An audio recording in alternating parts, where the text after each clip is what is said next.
It's because people like Ben Shapiro characterize us as scavengers, monsters, less than, all that kind of stuff. The scavengers are the ones those who produce nothing and demand everything. Ben Shapiro again. The scavengers are those who demand as their right that which has been produced by others, who blame their own miseries in free societies on systems of power. Yeah, that's what you hear. Well, you know what he's saying.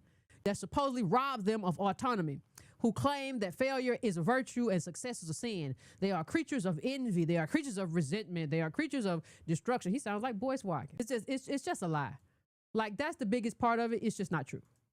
Like, that's just not what happens. And there are systems, and there are systems that rob people of their birthright, right? That happened to us because people like Ben Shapiro characterize us as scavengers, monsters, less than, all that kind of stuff. That is the power of words. So just because something should not be illegal does not mean it does not have power, and does not mean people need to start being very careful.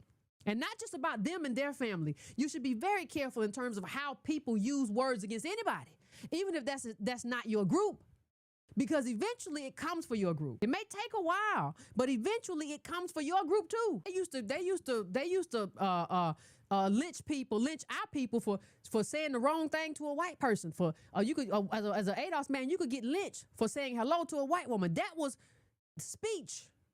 That wasn't even political speech that could end your life. But if you don't care, and if that is still not something that you carry around in your mind because it's not your story, then we have a problem, because that is an American problem. What happened to us is an American horror in our ancestors, and it's not far away. She saw a lynching.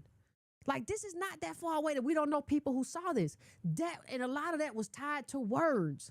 A lot of it was tied to political power. If you view us still having the fight for the Voting Rights Act in 2025 as part of the election, the last election, as just part of our story, and not part of a suppression of rights, and not part of the Constitution not being extended fully to a specific group of people, you've lost the plot. If you view us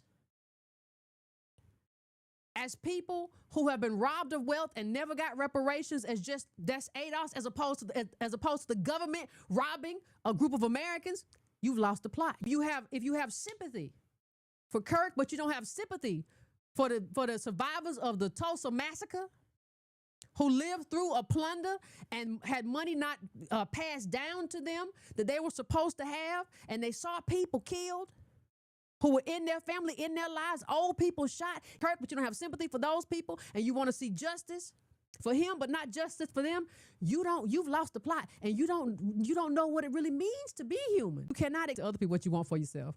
And nothing can ever just be an ADOS problem. And that's a Negro problem. No, it's kind of an American problem. And we with it. And